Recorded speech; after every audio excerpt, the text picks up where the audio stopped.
Hello student, ये हमारे BA 6 semester की क्लास चल रही है। आज की क्लास में हम लोग 6 सेमेस्टर का पेपर 1 पढ़ेंगे। पेपर 1 6 सेमेस्टर में 2 पेपर आप लोग पढ़ेंगे, जिसमें से पेपर 1 आज की क्लास में पढ़ रहे हैं। अब पेपर 1 का नाम क्या है, सबसे पहले तो ये जानना जरूरी है। पेपर 1 का नाम है सामुदायिक मनोविज्ञान, है ना, एवं स्वास्थ्य मनोविज्ञान। सामुदायिक एवं स्वास्थ्य मनोविज्ञान, ये भी एक मनोविज्ञान की ब्रांच है। मनोविज्ञान की एक ब्रांच है सामुदायिक एवं स्वास्थ्य मनोविज्ञान।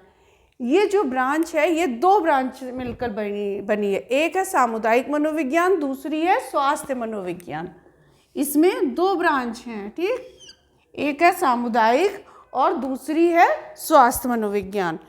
तो आज की क्लास में हम लोग ये देखेंगे कि इस पेपर में हम लोग क्या क्या पढ़ेंगे। इस पेपर में, इस सेमेस्टर में, इस पेपर के अंतर्गत हमें क्या क्या जानकारी मिलेगी, क्या क्या चीज़ें हमें समझने को मिलेगी, इस ब्रांच में क्या बताया गया है, ये सारी चीज़ें हम लोग आज के इस पेपर में पढ़ेंगे। अब ये क्योंकि साइकोलॉजी की क्लास है, तो साइकोलॉजी की क्लास में हम लोग पेपर 1 पढ़ रहे हैं बीए 6 सेमेस्टर का। तो सबसे पहले हम लोग पढ़ेंगे सामुदायिक मनोविज्ञान कि सामुदायिक मनोविज्ञान है क्या। सामुदायिक मनोविज्ञान, इसके बारे में पढ़ेंगे कि सामुदायिक मनोविज्ञान क्या है, इसका क्या अर्थ है, इसका विकास कैसे हुआ, इसका क्या लक्ष्य है ना, इसके क्या उपागम है, यानी कि इसके लक्ष्य क्या हैं। ये सारी चीज़ें हम लोग पहले यूनिट के अंतर्गत पढ़ लेंगे। अब इसमें धीरे धीरे हम लोग और चीज़ें भी जोड़ते जाएंगे। जोड़ते क्या जाएंगे, चीज़ें पढ़ेंगे, वो क्या हैं वो देख लेते हैं। सामुदायिक मनोविज्ञान में सबसे पहला तो हम लोग ने अर्थ जान लिया, फिर हम इसका दृष्टिकोण जानेंगे कि सामुदायिक मनोविज्ञान का दृष्टिकोण क्या है।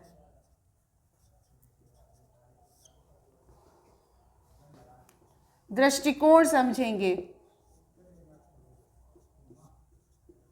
कि मानसिक स्वास्थ्य, इसमें मानसिक स्वास्थ्य को महत्व दिया गया है, तो उसका मानसिक स्वास्थ्य किस तरह का, समाज में किस तरह से व्यक्ति मानसिक रूप से स्वस्थ माना जाएगा, या किस तरह का व्यवहार वह आपस में एक दूसरे से करता है।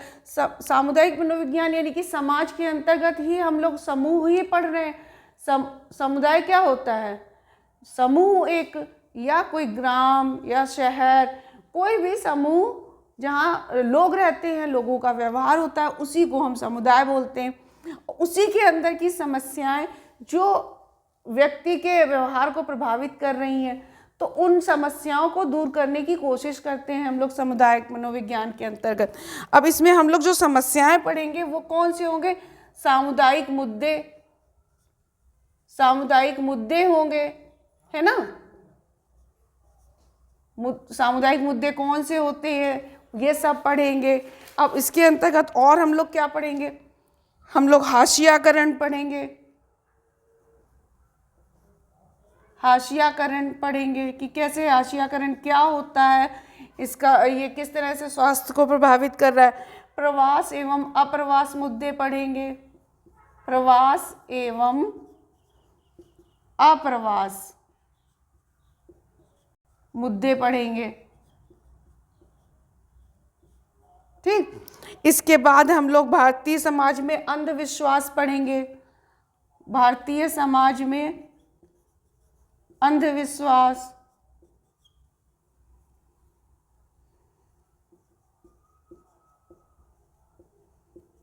अंधविश्वास क्या है, इसका क्या प्रभाव है,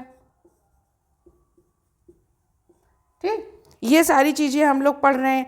इसके बाद हम लोग इसमें पढ़ेंगे जेंडर विभेद कि मेल फीमेल, ये जो जेंडर विभेद होता है उसका क्या प्रभाव है समुदाय में। इसके बाद हम लोग विद्यालय हस्तक्षेप पढ़ेंगे। विद्यालय हस्तक्षेप यानी कि विद्यालय में जो समस्याएं हैं उनको कैसे दूर किया जाए, क्या समस्याएं हैं। ठीक, इसके बाद हम लोग ग्रामीण विकास पढ़ेंगे कि ये ग्राम का विकास, गांव का विकास कैसे किया जाए। ग्रामीण विकास पढ़ेंगे, जो मानसिक स्वास्थ्य के लिए लाभकारी हो, ऐसा ग्रामीण विकास कैसे किया जाए, ये सारी चीज़ें पढ़ेंगे।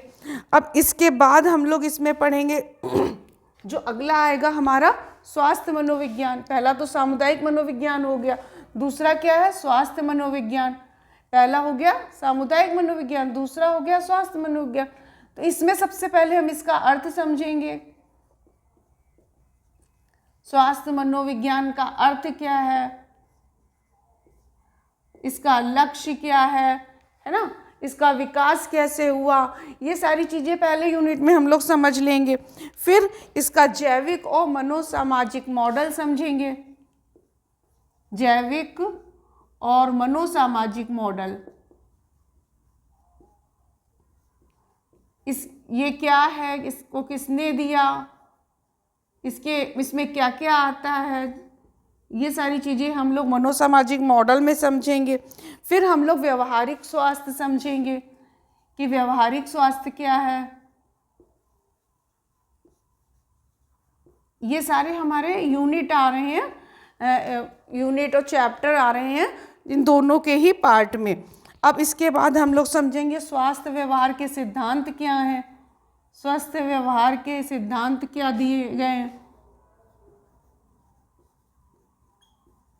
ये सिद्धांत समझेंगे क्या हैं। ठीक,